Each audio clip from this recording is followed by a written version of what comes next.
Chapter 19. A letter, edged with black, announced the day of my master's return. Isabella was dead, and he wrote to bid me get mourning for his daughter and arrange a room and other accommodations for his youthful nephew. Catherine ran wild with joy at the idea of welcoming her father back, and indulged most sanguine anticipations of the innumerable excellencies of her real cousin. The evening of their expected arrival came. Since early morning she had been busy ordering her own small affairs, and now attired in her new black frock, poor thing. Her aunt's death impressed her with no definite sorrow. She obliged me, by constant worrying, to walk with her down through the grounds to meet them. Linton is just 6 months younger than I am, she chattered, as we strolled leisurely over the swells and hollows of mossy turf, under shadow of the trees. How delightful it will be to have him for a playfellow. Aunt Isabella sent Papa a beautiful lock of his hair. It was lighter than mine, more flaxen, and quite as fine. I have it carefully preserved in a little glass box, and I've often thought what a pleasure it would be to see its owner. Oh, I am happy, and Papa, dear, dear Papa. Come, Ellen, let us run. Come, run. She ran and returned and ran again, many times before my sober footsteps reached the gate, and then she seated herself on the grassy bank beside the path and tried to wait patiently, but that was impossible. She couldn't be still a minute. How long they are, she exclaimed. Ah, I see some dust on the road. They're coming. No. When will they be here? May we not go a little way, half a mile, Ellen, only just half a mile? Do say yes, to that clump of birches at the turn. I refused staunchly. At length her suspense was ended. The traveling carriage rolled in sight. Miss Cathy shrieked and stretched out her arms as soon as she caught her father's face looking from the window. He descended, nearly as eager as herself, and a considerable interval elapsed ere they had a thought to spare for any but themselves. While they exchanged caresses, I took a peep in to see after Linton. He was asleep in a corner, wrapped in a warm, fur-lined cloak, as if it had been winter. A pale, delicate, effeminate boy, who might have been taken for my master's younger brother, so strong was the resemblance, but there was a sickly peevishness in his aspect that Edgar Linton never had. The latter saw me looking, and having shaken hands, advised me to close the door and leave him undisturbed, for the journey had fatigued him. Cathy would fain have taken one glance, but her father told her to come, and they walked together up the park, while I hastened before to prepare the servants. Now, darling, said Mr. Linton, addressing his daughter, as they halted at the bottom of the front steps, your cousin is not so strong or so merry as you are, and he has lost his mother, remember, a very short time since. Therefore, don't expect him to play and run about with you directly. And don't harass him much by talking. Let him be quiet this evening at least, will you? Yes, yes, Papa, answered Catherine.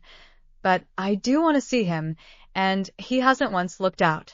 The carriage stopped, and the sleeper, being roused, was lifted to the ground by his uncle. This is your cousin Cathy, Linton, he said, putting their little hands together. She's fond of you already, and mind you don't grieve her by crying tonight. Try to be cheerful now.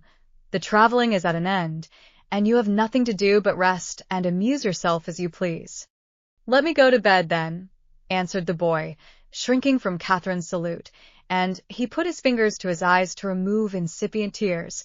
Come, come, there's a good child, I whispered, leading him in. You'll make her weep too. See how sorry she is for you.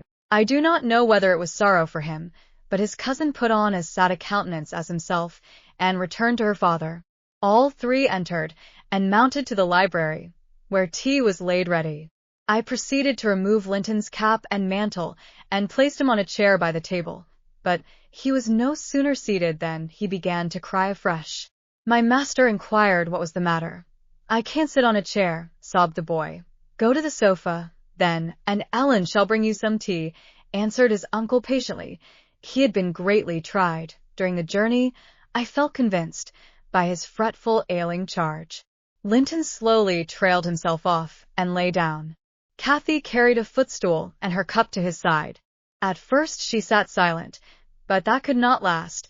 She had resolved to make a pet of her little cousin, as she would have him to be, and she commenced stroking his curls and kissing his cheek and offering him tea in her saucer, like a baby. This pleased him, for he was not much better. He dried his eyes and lightened into a faint smile. "Oh, he'll do very well," said the master to me, after watching them a minute. "Very well, if we can keep him, Ellen. The company of a child of his own age will instill new spirit into him soon, and by wishing for strength he'll gain it. Aye, if we can keep him," I mused to myself, and sore misgivings came over me that there was slight hope of that.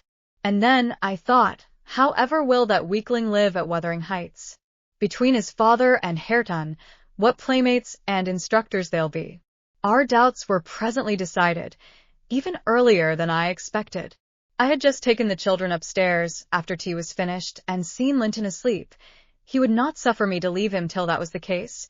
I had come down and was standing by the table in the hall, lighting a bedroom candle for Mr. Edgar, when a maid stepped out of the kitchen and informed me that Mr. Heathcliff's servant Joseph was at the door and wished to speak with the master. "I shall ask him what he wants first," I said, in considerable trepidation. A very unlikely hour to be troubling people, and the instant they have returned from a long journey. "I don't think the master can see him." Joseph had advanced through the kitchen as I uttered these words, and now presented himself in the hall. He was donned in his Sunday garments, with his most sanctimonious and sourest face, and, holding his hat in one hand and his stick in the other, he proceeded to clean his shoes on the mat. "Good evening, Joseph," I said coldly. "What business brings you here tonight?" "It's Master Linton I mun spake to," he answered, waving me disdainfully aside. "Mr. Linton is going to bed. Unless you have something particular to say, I'm sure he won't hear it now," I continued. "You had better sit down in there and entrust your message to me." "Which is his room?" pursued the fellow, surveying the range of closed doors. I perceived he was bent on refusing my mediation, so very reluctantly I went up to the library and announced the unseasonable visitor, advising that he should be dismissed till next day. Mr. Linton had no time to empower me to do so, for Joseph mounted close at my heels, and, pushing into the apartment, planted himself at the far side of the table, with his two fists clapped on the head of his stick, and began in an elevated tone, as if anticipating opposition. "Heathcliff has sent me for his lad, and I mun go aback 'bout him." Edgar Linton was silent a minute. An expression of exceeding sorrow overcast his features.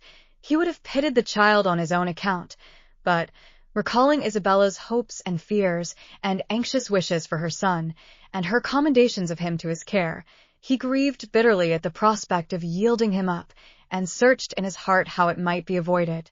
No plan offered itself. The very exhibition of any desire to keep him would have rendered the claimant more peremptory. There was nothing left but to resign him. However, he was not going to rouse him from his sleep. "Tell Mr. Heathcliff," he answered calmly, "that his son shall come to Wuthering Heights tomorrow. He is in bed, and too tired to go the distance now. You may also tell him that the mother of Linton desired him to remain under my guardianship, and at present his health is very precarious." "Noah," said Joseph, giving a thud with his prop on the floor, and assuming an authoritative air. "Noah. That means naught. Heathcliff Max Noah Counto T mother, nor ye norther, but he'll hev his lad. Uendi I mun tak him, so now ye know." "You shall not tonight," answered Linton decisively. "Walk downstairs at once, and repeat to your master what I have said. Ellen, show him down. Go." And, aiding the indignant elder with a lift by the arm, he rid the room of him and closed the door. "Vera wheel," shouted Joseph, as he slowly drew off. "To morn, he's come hisseln and thrust him out if ye dar."